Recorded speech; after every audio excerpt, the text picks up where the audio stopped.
Hallo, willkommen zurück zu Arya Nagarjuna. Wenn du dich an die letzte Stunde erinnerst, haben wir all diese Trios durchgenommen. Wir haben versucht herauszufinden, ob man zum Beispiel die gegenwärtige und die zukünftige Zeit haben kann, wenn du die vergangene Zeit nicht hattest. Existiert die Gegenwart und die Zukunft nur in Bezug auf die Vergangenheit? Ist das die Art, wie die Gegenwart und die Zukunft existieren, durch die Beziehung zur Vergangenheit? Existieren die Konzepte von Vergangenheit, Gegenwart und Zukunft nur wegen des Vergleichs zwischen Vergangenheit, Gegenwart und Zukunft? Und im Grunde sagt Nagarjuna nein, weil ein Vergleich zwischen zum Beispiel Gegenwart und Zukunft mit der Vergangenheit würde in gewisser Weise erfordern, dass Gegenwart und Zukunft Kontakt aufnehmen müssten mit der Vergangenheit, damit ein gültiger Vergleich möglich ist. Es müsste einen Punkt der Beziehungen geben und das ist ein heikles Thema, weil dann etwas, das gegenwärtig und zukünftig ist, etwas berühren müsste, was Vergangenheit ist. Und das ist nicht machbar. Es funktioniert einfach nicht. Dann müsste der Rand der gegenwärtigen Sache auch die Vergangenheit sein, um eine Beziehung zur Vergangenheit zu haben. Es müsste einen Kontaktpunkt geben. Und ich denke, es ist ziemlich natürlich für uns zu glauben, dass das Konzept von Gegenwart und Zukunft zum Beispiel auf dem Konzept der Vergangenheit beruht. Und wie wir Dinge als Zukunft oder Gegenwart oder Vergangenheit in unserem eigenen Leben zuweisen, erfolgt durch das Vergleichen der drei. Und Nagarjuna versucht darauf hinzuweisen, dass das unhaltbar ist. Es kann keinen Vergleich geben zwischen Vergangenheit, Gegenwart und Zukunft. Der Begriff der Zeit selbst muss von irgendwo anders herkommen. Nicht durch Vergleich, nicht wegen des Vergleichs. Und er sagt, man könne diese Idee auf andere Triaden anwenden oder andere Dreiergruppen. Zum Beispiel gutes Karma, schlechtes Karma, neutrales Karma. Er hatte noch ein paar andere Beispiele. Welche sind das? Oh ja, beste, schlechteste und mittlere Qualitäten. Was war das andere?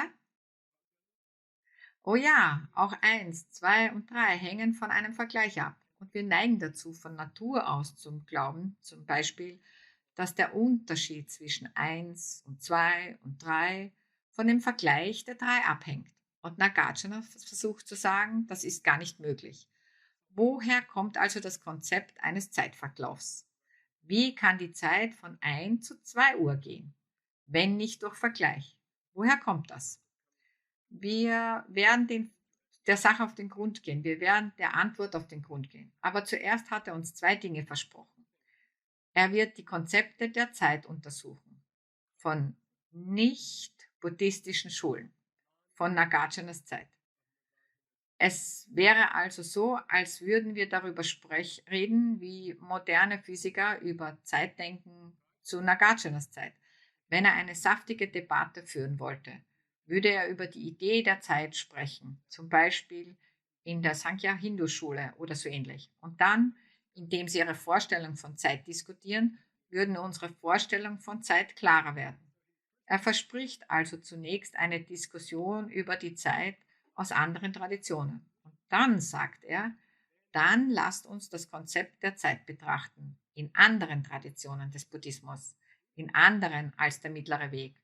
Und er nimmt, was Funktionalist bedeutet, was bedeutet Leute, die denken, dass wenn etwas etwas tut, sollte es eine Art innewohnende Existenz haben. Wenn Feuer heiß sein kann, dann ist das Hitze. Irgendwie dem Feuer innewohnend. Feuer ist niemals kalt, zum Beispiel es friert nicht. So, jetzt geht's los. Der nächste Vers, das ist Vers Nummer 5, präsentiert die Idee einer anderen Schule. Eine andere Tradition in Indien im 2. Jahrhundert nach Christus. Und hier ist der Vers.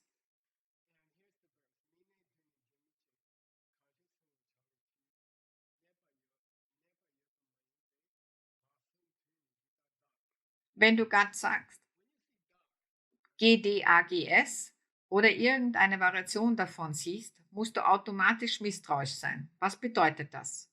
Es bedeutet zuschreiben oder etwas nennen. Wenn man zum Beispiel sagt, dass die Welt nur in Worten existiert oder in Namen existiert, ist das Verb Tag. Wann immer du also Tag siehst, normalerweise am Ende eines Verses, bedeutet es, wie kann man davon sprechen? Wie kannst du das anwenden?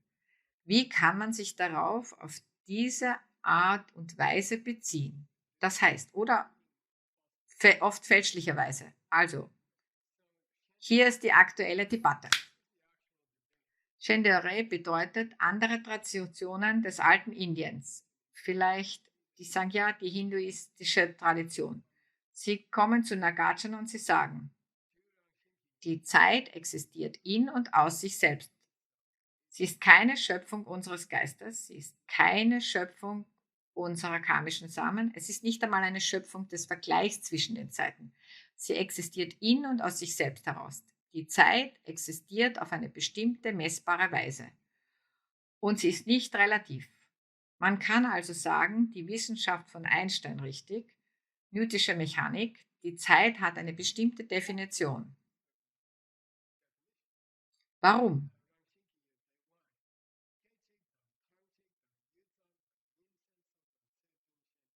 Denn Zeit kann in vereinbarten Einheiten gemessen werden. Zeit wird gemessen in Sekunden, Minuten, Stunden, Tagen, Jahreszeiten, Jahren, Jahrzehnte, Jahrhunderte. Wir haben Wörter und Begriffe geschaffen für die Messung der Zeit. Die Zeit hat also eine gewisse Existenz von ihrer eigenen Seite. Sonst könnte sie nicht Millisekunde, Sekunde oder so benannt werden. Das sind echte Messungen, die du kennst. Eine Stunde sind 60 Minuten. Es sind nicht 61 und es sind nicht 59. Daher hat sie eine inhärente Existenz. Eine Stunde muss 60 Minuten sein. Das ist eine vereinbarte Konvention. Daher ist es eine unabhängige Existenz. Und hier ist Nagarjunas Antwort. Das ist Blödsinn, das ist falsch. Und warum?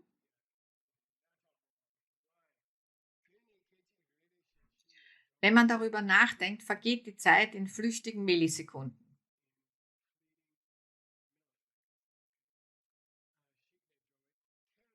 Teresuk ist ein schönes Wort, das du lernen solltest, Tim. Es bedeutet, es hat keine feste Existenz.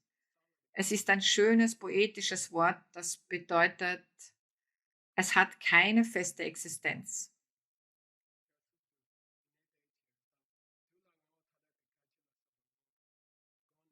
Und man kann die Zeit nicht festhalten. Du kannst die Zeit nicht festhalten, du kannst die Zeit nicht fangen und sie einfrieren. Zeit ist nicht einfrierbar.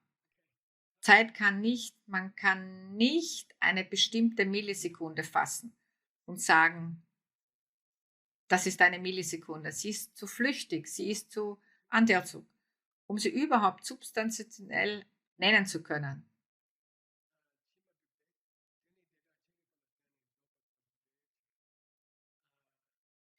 Zeiteinheiten erfordern künstliche Maße, sie erfordern künstliche Konzepte. 60 Minuten sind eine Stunde. Und das ist alles in deinem Kopf entstanden. Du nimmst Dinge, alle Zeiteinheiten bis hin zum Jahrhunderten, hängen letztendlich von Millisekunden oder der kürzesten Zeitspanne ab. Und diese sind so flüchtig, dass man sie nicht festhalten kann. Wenn du also ungreifbare Dinge anhäufst, hat man am Ende ein großes, unangreifbares Ding. Es ist nicht so, dass es fester wird, wenn man sie aufstapelt, weil jedes Einzelne undefinierbar ist. Jedes Einzelne ist unfassbar. Du kannst keinen Moment in der Zeit einfangen. Wenn du 69 wirst, wirst du es besser verstehen.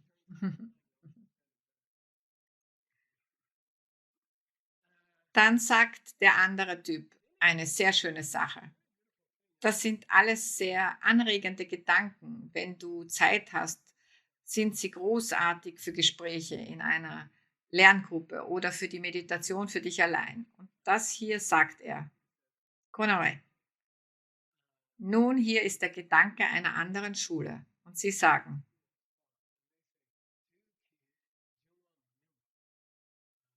Zeit, wie sollen wir das sagen? Die Zeit bringt die Elementarkräfte, das Universum zur Entfaltung. Die Zeit bringt die elementaren Kräfte des Universums zum Entfalten. Deshalb ist sie solide. Die Wirkung der Zeit auf die Schwerkraft, Trägheit, Entropie, grundlegende Elektromagnetismus, die Wirkung der Zeit auf diese elementaren Kräfte des Universums zeigt, dass die Zeit eine feste Existenz haben muss, weil sie andere Dinge beeinflusst. Zeit verursacht. Heute Morgen wurde berichtet, dass die Astronomen zum ersten Mal einen Stern explodieren gesehen haben. In der gegenwärtigen Zeit, das heißt, das Licht hat uns erreicht, konnten sie in einem explodierenden Stern zum ersten Mal in Echtzeit beobachten. Ich meine, nur ein paar Milliarden Jahre hinterher. Was dieser Typ sagt, was dieser nicht-buddhistische Kerl sagt, ist, schau, wenn die Zeit keine substanzielle Existenz hätte, wenn sie nicht fest wäre, wie kann sie dann einen Stern zur Explosion bringen? Ein Stern explodiert in einer bestimmten Zeitspanne. Die Zeit kommt, es explodiert weiter. Dies erfordert Zeit. Und es kommt später. Die Zeit hat eine feste Existenz, denn sie ist bindungsfähig an den Phasen von festen Objekten. Man kann also sagen, dass man den Phasen des Mondes Zeiten zuordnen kann. Und die sind so fest, dass die Zeiten, die man ihnen zuweist, Vollmond, Halbmond, aufsteigender Mond, dunkler Mond, auch feste Existenzen haben müssen. Die Konvention, die zugegebenermaßen künstlich Zeit sind, wenn sie mit einer realen, natürlichen Begebenheit verbunden werden, wie die Mondphasen, dann nehmen sie eine reale Existenz an. Sie haben eine feste Existenz. Sie sind an einer Sache gebunden, die sich verändert.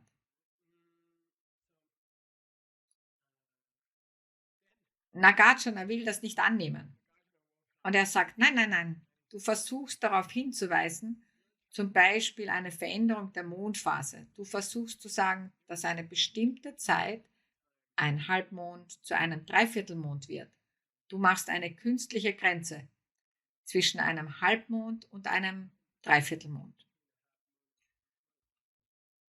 Aber wenn du darüber nachdenkst, ist der Moment, in dem ein Halbmond zu einem Dreiviertelmond wechselt, nicht etwas, das man einfrieren kann. Man kann ihn nicht einfrieren. Es gibt keinen Punkt, an dem es ein reiner Halbmond ist. Und dann im nächsten Moment ist es ein reiner Dreiviertelmond. Es gibt immer irgendwelche Art von Überschneidung. Wir nennen es Mondphasen.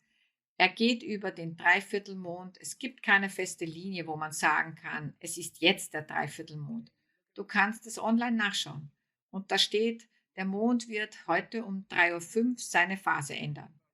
Aber welches 3:05 Uhr? 3:05 Uhr und ein halb oder 3:05 Uhr und ein Viertel?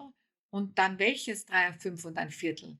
Der erste Teil von 3:05 Uhr und ein Viertel oder der zweite Teil von 3:05 Uhr und ein Viertel? Und es ist alles, es ist nicht etwas. Sie benutzen ständig das Wort Zung. Das bedeutet, was bedeutet, auf das man zeigen kann, dass man erfassen kann. Definierbar. Du kannst nicht sagen, das ist der Moment, in dem sich der Moment verändert. Und im Übrigen, in der buddhistischen Philosophie, was ist die Definition von Existenz? Das, was durch gültige Wahrnehmung wahrgenommen wird. Ja, alles, was durch eine genaue Wahrnehmung wahrgenommen wird, existiert. Und wenn es nicht wahrgenommen werden kann durch eine genaue Wahrnehmung, existiert es nicht. Was ist mit einem Baum, der im Wald umfällt und niemand ist da? Irgendjemand ist immer da. Denn der Buddha kann alles sehen. Das ist die klassische Antwort. Aber bedeutet, kann eine genaue Wahrnehmung diesen Moment identifizieren? Und Nagarjuna sagt, nein, denn identifizieren heißt greifen. Identifizieren heißt nach einem bestimmten Punkt greifen, an dem es die Millisekunde ist. Aber so etwas gibt es nicht. Also, wenn man das vordere Ende und das hintere Ende einer Millisekunde nicht greifen kann, nicht identifizieren kann, wenn du das vordere und das hintere Ende einer Millisekunde nicht identifizieren kannst, dann kann aufgrund der Definition der Existenz im Buddhismus eine Millisekunde nicht existieren, weil es kein Brahmana gibt, keine genaue Wahrnehmung, die sie einfangen kann. Vielleicht ist fangen hier ein gutes Verb. Das ist ein cooler Punkt. Das ist ein sehr cooler Punkt.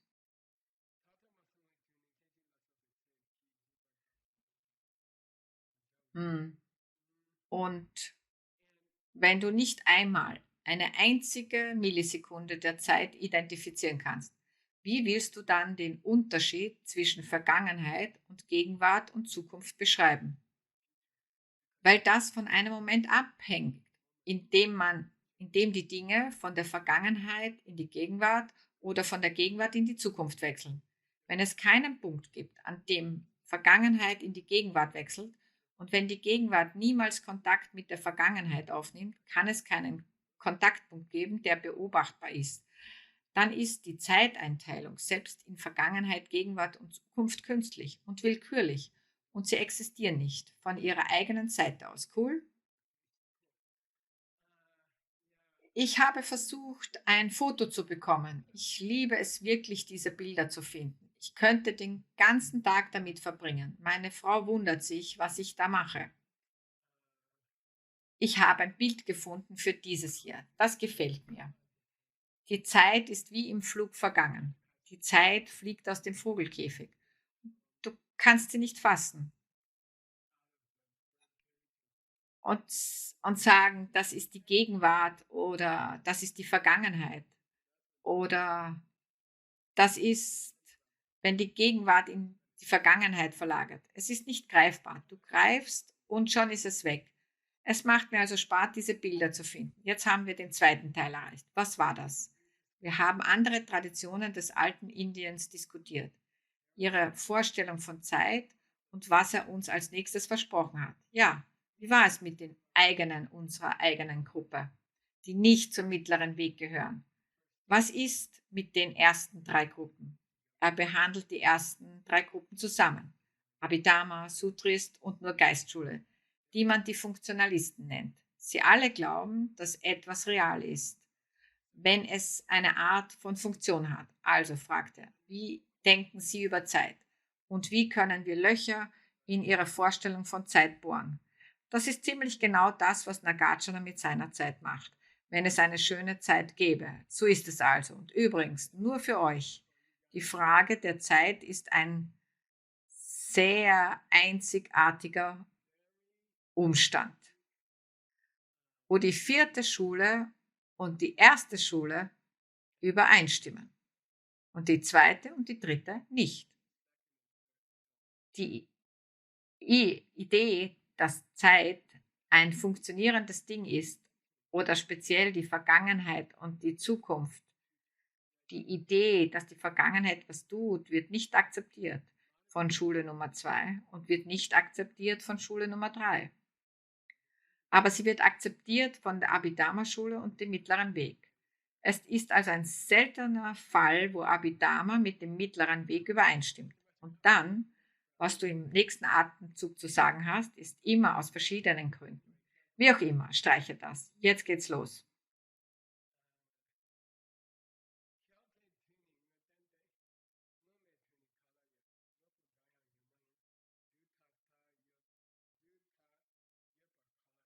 Gehen wir zum Kommentar.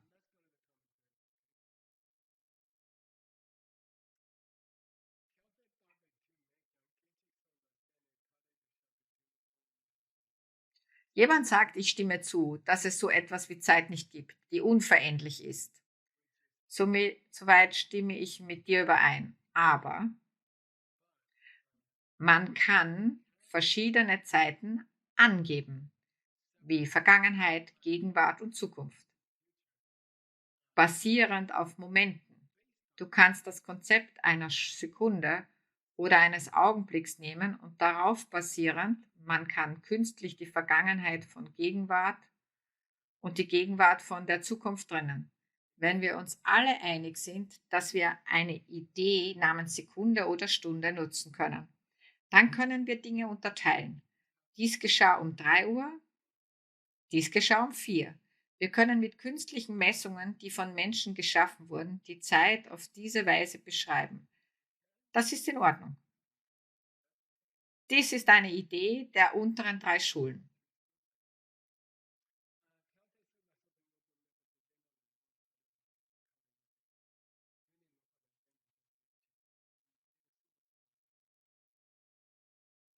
Dann sagt er, haben die künstlichen Einheiten der Zeit, die du verwenden willst, Sekunden, Minuten. Nagarjuna sagt, okay, du willst künstliche Messungen der Zeit erfinden, richtig? Und der Typ sagt, ja, lass uns das machen. Und was willst du benutzen? Er sagt, nun lass uns Minuten und Sekunden verwenden. Wie wäre das? Und das ist eine andere Schule. Er sagt, ja, aber ich sag dir was. Das müsst ihr jetzt kochen.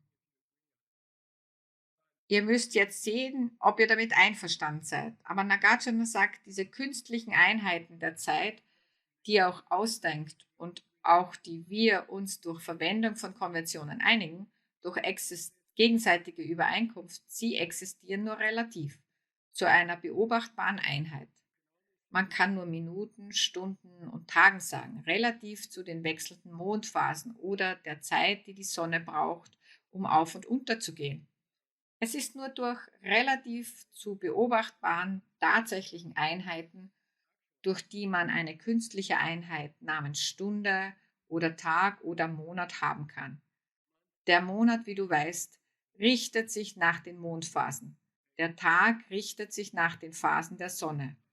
Und in der buddhistischen Kosmologie gibt es andere Messungen der Zeit basierend auf der Bewegung der Konstellation. In der buddhistischen Kosmologie sind also Mond, Sonne und Sterne die Messungen der Zeit. Aber alle 3 Möglichkeiten sind abhängig von einer äußeren physischen Einheit. Der Mond, die Sonne, die Sterne. Nagarjuna sagt also, schau, ich stimme zu, man kann Einheiten der Zeit erfinden, aber du musst sie nicht immer mit einer beobachtbaren äußeren Sache verbinden. So wie eine Jahreszeit irgendwie an die Veränderung des Wetters gebunden ist und solche Dinge.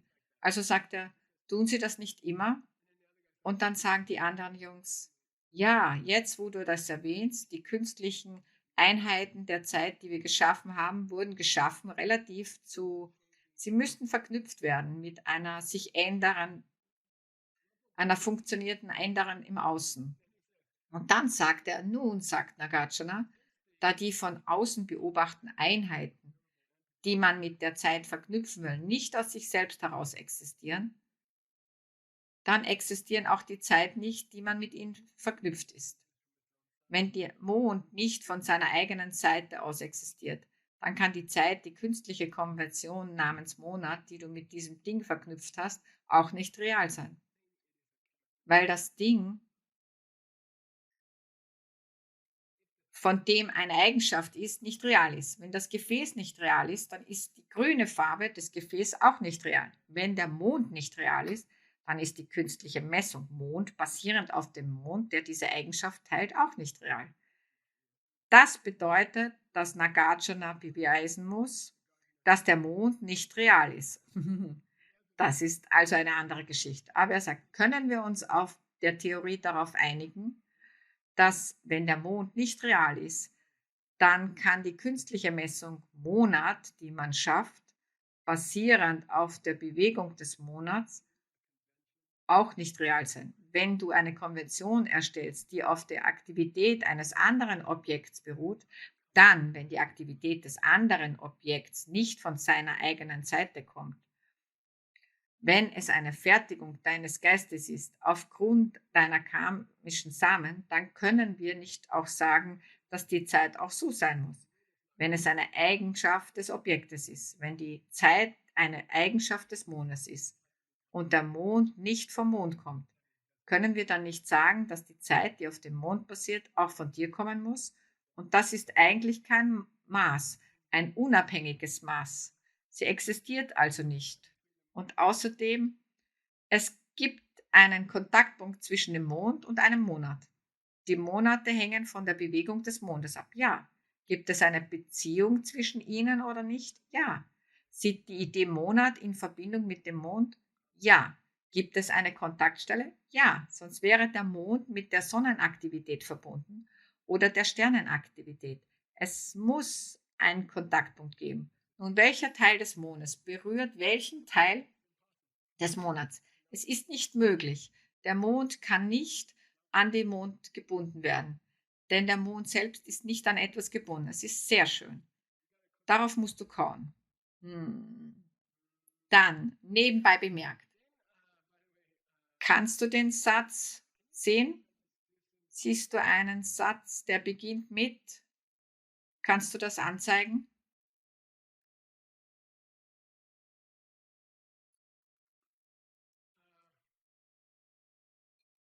Ich weiß es nicht. Ich habe das Kolophon nicht überprüft, was die letzten paar Sätze des Buches sind,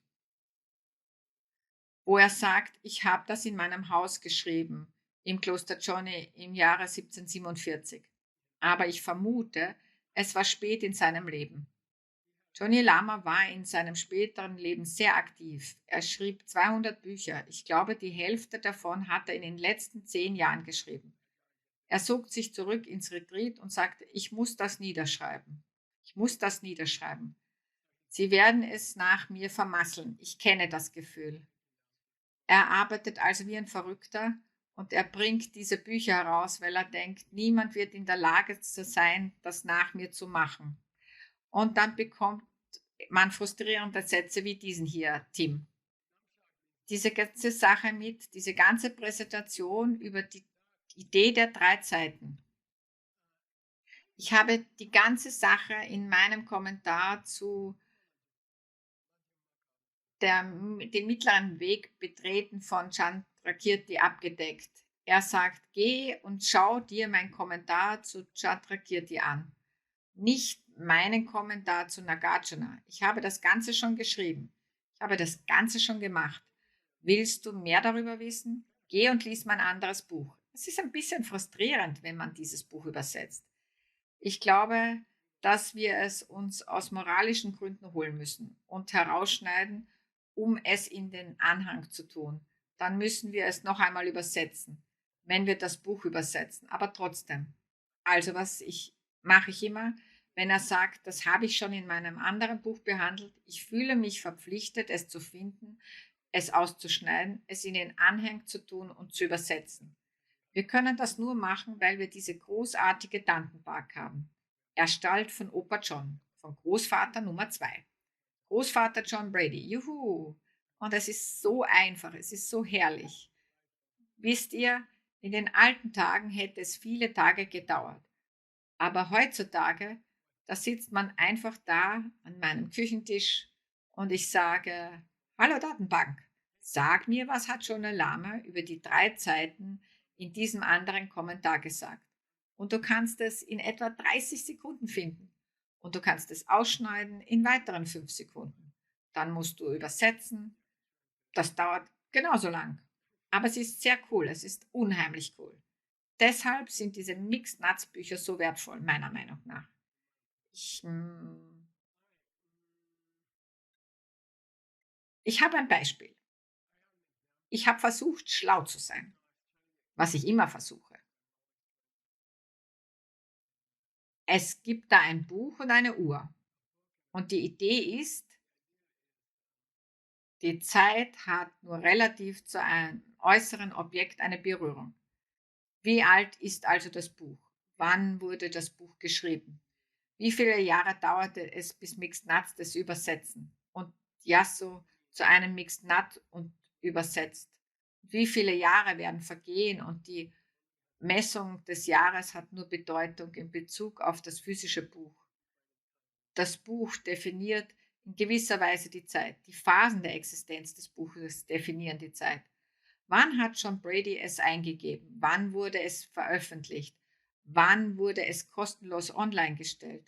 Das sind alles geschaffene Zeitmaße. Zweiter Teil. bezieht sich auf das Sutra des Elefantentanzes. Hat jemand eine Ahnung, was das bedeutet?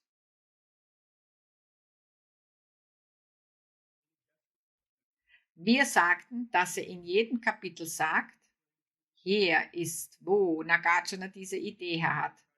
Er verweist zurück auf den Buddha. Er sagt, ihr wollt wissen, wo Nagarjuna auf all diese Ideen gekommen ist? Geh und schau dir das Elefantentanz-Sutra an. Das ist John Lama und ich mag es, weil es bedeutet, dass Nagarjunas Ideen nicht einfach erfunden wurden. Die Ideen, die du hier von Nagarjuna liest, sind seine Interpretation des ursprünglichen Sutren. Und sie gehen immer auf ein Sutra zurück. Vielleicht gibt es einen Hinweis darauf, mit welchem Sutra sie verbunden sind, bei der Ausarbeitung der Reihenfolge der Kapitel, aber das ist zu viel. Was ist die dritte Kategorie des Kapitels? Der letzte Satz. Der Titel des Kapitels. Hier gehen wir in alle Sprachen, alte Sprachen. Der Name des Kapitels kommt am Ende. Eine Prüfung der Zeit oder eine Untersuchung. Ich mag Untersuchung, weil Nagarjuna eine Art von, wie soll man es nennen, Strebertyp ist. Er forscht nach, er untersucht, er gräbt es aus. Ich habe sie ein paar Jahre lang Prüfungen genannt und dann habe ich an Untersuchung gedacht. Lassen wir Prüfung fallen. Lass uns zu den Untersuchungen gehen. In Ordnung. Nächstes Kapitel. Bis wann? Bis 3:50 dem? Noch 15 Minuten. Lasst uns hierher kommen. Künstlich. Oh, warte. Ich sollte dir das nicht geben. Wie auch immer. Johnny Lama versucht, dieses Kapitel mit dem letzten Kapitel zu verbinden. Kapitel 20 heißt die Konvergenz der Ursachen und Bedingungen. Und lass mich sehen, ich denke, es gibt hier ein Sanskrit, das sehr nützlich ist. Noch nicht, okay. Jedenfalls gibt es dieses schöne Konzept Entschuldigung, in diesem Kapitel namens, ich glaube, es heißt Samagrapha. Ich möchte, dass du das Gefühl bekommst, bevor du dich in dieses Kapitel stürzt. Ich möchte, dass du das Gefühl bekommst, wovon er spricht. Er redet davon, dass die Zeit so reif ist, dass die Sachen passieren müssen. Alle Bedingungen kommen zusammen. Und versuche deinen Geist auf diesen bestimmten Moment zu konzentrieren. Alles Notwendige, der E-Book-Typ hat sein Ding eingeschickt, der App-Typ hat gerade die App fertiggestellt, Rosa hat endlich Zeit, sich hinzusetzen, für die erste Hälfte des Tages und daran zu arbeiten. Und all die Ursachen werden ein Ergebnis ausspucken. Also Johnny Lama und Nagarjuna, sie wollen, dass du versuchst, diesen besonderen Moment in der Zeit in deinen Geist zu bringen, an dem alle notwendigen Ursachen und Bedingungen zusammengekommen sind. Finanzen, Konzept, Buchhaltungsabteilung, Personalwesen und so weiter. Und jetzt kann das Unternehmen starten, verstehst du? Es ist wie der Moment kurz bevor das Café eröffnet. Die Küche ist fertig, der Boden ist da, die Möbel sind gekauft, die Schilder sind gemacht, der Garten ist angelegt, die Toilette ist da. Und bumm, es wird gleich geöffnet. Er möchte, dass du über diesen Moment nachdenkst. Und er nennt das Kapitel der Moment, in dem alle Dinge zusammenkamen. Und ist der Moment kurz bevor das Ergebnis auftaucht. In Ordnung, also konzentriere dich darauf. Hier ist die Struktur des ganzen Kapitels.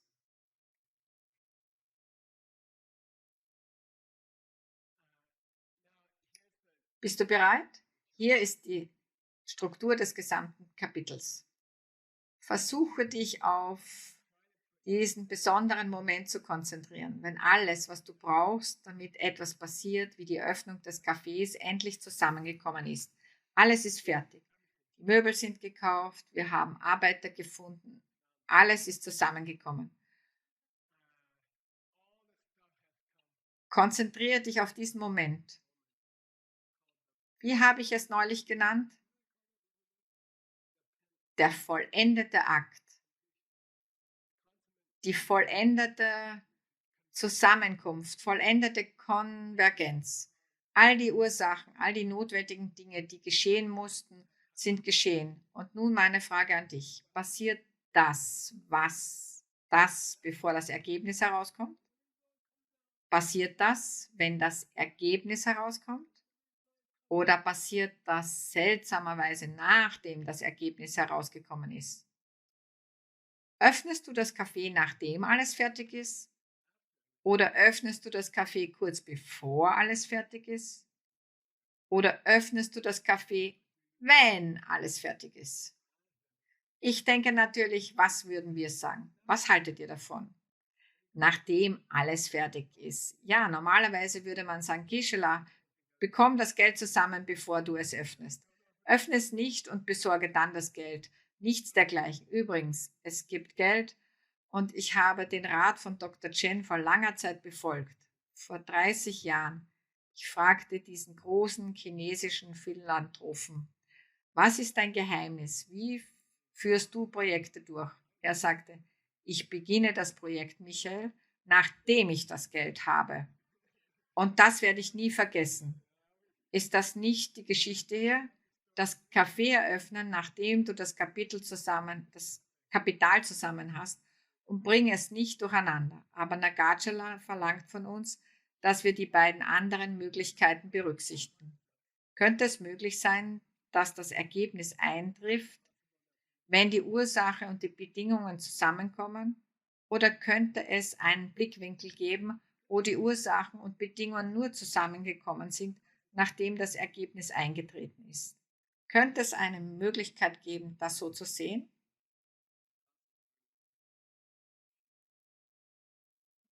Psst, nicht verraten. Ich kann spüren, dass du schon da bist. Jetzt geht's los. Jetzt eine Frage. Konzentriere dich auf diese Frage. Wenn du das ganze Geld für das Café hast und all die ganze Ausrüstung und all die Angestellten und bla bla bla, Genehmigungen, Gott segne die Genehmigung. Wenn sie alle zusammen sind, ist die Eröffnung des Cafés präsent oder nicht? Beim Zusammenkommen der notwendigen Ursachen und Bedingungen ist die Öffnung dabei. Beim Zusammenkunft ist die Eröffnung präsent in der endgültigen Sammlung aller Dinge, die du zum Öffnen brauchst. Ist die Öffnung da oder nicht? Ich denke, konventionell würde man sagen, nein, noch nicht. Oder es ist gerade dabei, da zu sein oder so ähnlich. Die Öffnung ist nicht da, aber alles, was es dazu braucht für die Öffnung, ist da. Aber Geshe-la, technisch gesehen ist die Öffnung nicht eine der Bedingungen für die Öffnung. Also ist es noch nicht da. Okay, verstanden? So wie man einen Samen haben kann und einen Gärtner und Sonnenlicht und Dünger, aber es gibt noch keine Blume. Ist die Blume da, wenn der Gärtner den Samen pflanzt? Und das ist es, was wir untersuchen werden, die Möglichkeit. Also los geht's. Okay, gut. Um wie viel Uhr hören wir auf? Tim? 3:55. Wie viel? 10 Minuten. 6 Minuten. Ich versuche den Überblick zu behalten.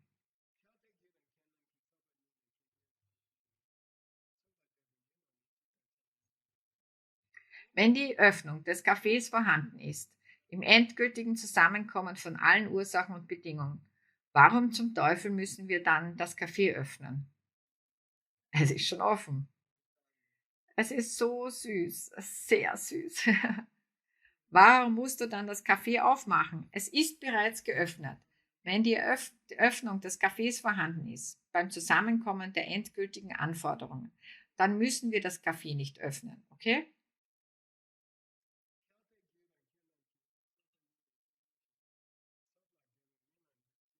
Aber wenn die Eröffnung des Cafés nicht irgendwie vorhanden ist, innerhalb dieser besonderen Ursachen und Bedingungen, wie könnte man dann ein Café eröffnen?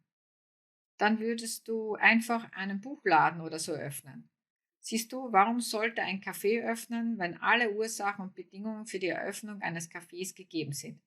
Wenn die Eröffnung des Cafés irgendwie nicht vorhanden ist, in diesen endgültigen Zusammenkommen von den Ursachen und Bedingungen, denn wenn die Eröffnung des Cafés nicht anwesend wäre in gewissem Maße während dem letzten Zusammenkommen der Ursachen und Bedingungen für die Eröffnung des Cafés, als dann die Ursachen und Bedingungen schließlich ihre Wirkung entfalten, sollten Kaninchenknödel oder so rauskommen. Siehst du, was ich meine? Warum sollte nichts herausspringen? Ich sage es noch einmal.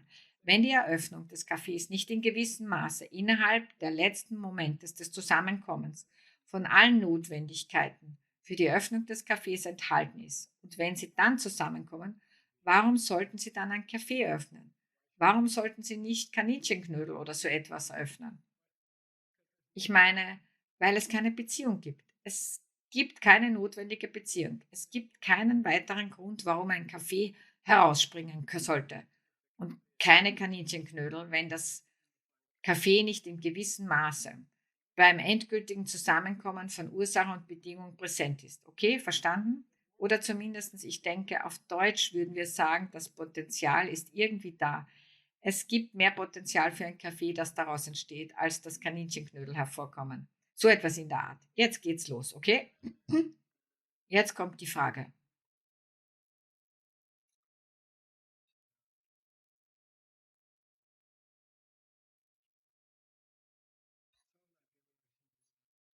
Wenn das Ergebnis Kaffees, das herausspringt, irgendwie im Moment davon vorhanden war, während der Zeit des letzten Zusammenkommens, vor allen den Dingen, die man für die Eröffnung des Kaffees benötigt, dann gäbe es keinen Grund, das Kaffee zu eröffnen, da es bereits geöffnet wäre. Und es wäre überflüssig. Er benutzt ständig das Wort überflüssig. Es gäbe keinen Grund, das Café ein zweites Mal zu eröffnen, eine Millisekunde später. Hier ist ein Bild. Ich hatte Probleme mit dem Bild. Ich konnte kein Bild finden, das du nicht erklären müsstest. Wenn die Wassermelone bereits irgendwie in den Samen vorhanden wäre, zusammen, warum solltest du die Samen pflanzen müssen? Das hätte doch keinen Sinn. Ich nenne das hier Wassermelone. Die Wassermelone, die aus dem Samen kommt, die du jetzt siehst. Wenn die Wassermelone bereits vorhanden wäre in der Zeit ihrer Samen, warum sollten dann die Samen etwas tun müssen? Verstanden? In Ordnung?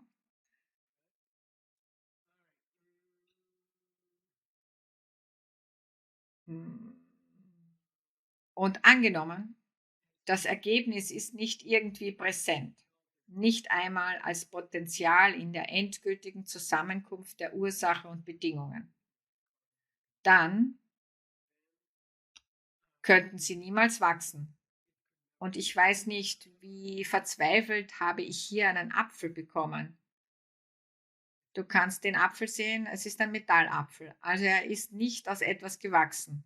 Habt ihr es verstanden? Ergibt das einen Sinn? Wenn das Ergebnis nicht beim Zusammenkommen der Ursache und Bedingungen vorhanden wäre, warum sollte es dann jemals diese Ursache schaffen?